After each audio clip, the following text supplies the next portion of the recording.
2, 3, 4.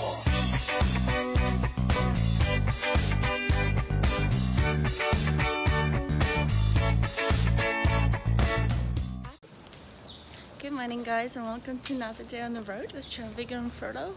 Although technically we're not, well, we're on the road and we're not, we're just in Tokyo looking at different places and checking out the city. So there were a couple of things that I really wanted to see, but I now realized that it's not really like gonna fully happen just because of the timing and things getting booked out. Something I really wanted to see was the underground sewage water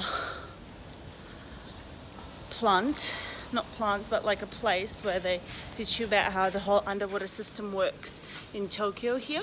But it's pre-booked like 1 month in advance, and you have to have someone who speaks Japanese with you, so it might not happen, I don't think, but we'll do our best and we'll maybe try to do it tomorrow, because I reckon it's like so interesting. I'll maybe do some photos in here, and if I can't do it, I will just simply insert a few photos and just kind of do a voiceover explaining a little bit about that. I reckon that would have been like such an epic place to visit. So make sure you pre-book that 1 month in advance before your trip if you want to do that when you're in Tokyo, and it's free. But yeah, you also need to have an English Japanese person, or like speak Japanese or something like that. So another thing I really wanted to do, obviously sakura would have been beautiful, but it's the wrong season for it. We are in summer. In fact, we're in rainy summer. I don't know if you can see. So we can't really do that. Which is fine. Again, there's only like a couple of weeks a year that you do that sakura blossoms, and depending on where you are in the country, those weeks change, but that's fine. That'll definitely be for the next time. Another thing is sumo ride. It comes from Japan, but again, it's really periodical and seasonal, so I couldn't, it's not this season just yet. In fact, the season starts just in like end of this month, end of July, but we're here early July, so we're not doing that this time either. But I think the coolest thing that I did get to do on this trip is Mount Fuji, of course, because that is definitely rare. And like you see, it's freaking raining today, and it's been raining for the past 3 days, and it's gonna rain the next few days. So it's actually, it was super duper lucky that we got to do Mount Fuji in such amazing weather. There's still plenty to do and see in Tokyo, and I'm definitely taking you guys with me. Something that I want to start off the day with and talk to you about is this really cool bear looking, raccoon looking, dog looking little sculpture that I've been seeing everywhere. Okay, it is called Tanuki, and it's, I'll put a picture here, but it's like this little sculpture thing that I've been seeing riding everywhere, like riding around Japan. I've been seeing a lot of houses that have that little thing, and basically in Japan they believe that all the animals and all the different things, they have a spirit, and that's imagined.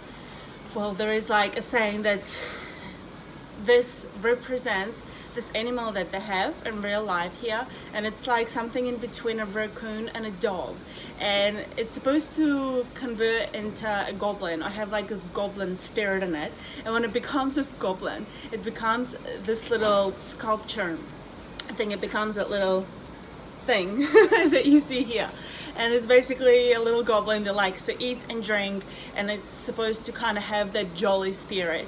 It often seen carrying a sake in one hand and IOU little message in the other one. So basically they're also kind of always in debt because they're always out partying. They also like to dance, and they're just kind of really fun times, representing happy times and excitement type thing. Spirit. So a lot of pubs and bars and things like that also have it, but also loads of different houses, like because I bike past so many different houses, I've seen that. So I've just had that question, so I asked that, and I wanted to share with you about that. So another thing I did see that I found amusing was the there was a like beware of monkeys or gorillas outside of Tokyo. Like that was a bit funny. I was climbing a hill, climbing the hills getting into Tokyo, and yeah, that was a bit funny, I thought. Another cool thing about Tokyo itself is that just like in Vatican, you know, well, I mean, I guess Vatican is its own country. Well, in Tokyo, the in the very center of Tokyo, there is an area where the emperor lives. There is an emperor in Tokyo, who knew? And basically you're not allowed to go into his palace, but he goes outside like once or maybe a couple of times a year, just like to give wave to people. And you can go into gardens, so we'll try and check out the gardens of Tokyo where the emperor lives, but there's also like this big palace where he lives in the city center, but I didn't know that. Another thing that's really interesting, I thought, is that because, right, it's an island, there's not enough space, and people started building more land mass out of rubbish. So I thought that was pretty interesting as well. We'll go into one of those rubbish islands as well and check that out. And we'll just go and check out, see what we can find in town. And I'm glad that you're coming with me. Let's go. So if you're not cycling around the city, right, or you're not wanting to cycle because you don't want to leave your bike here and there, or it's raining and you want to be able to leave your bike somewhere, you can leave it at your accommodation, right, and use the metro system here.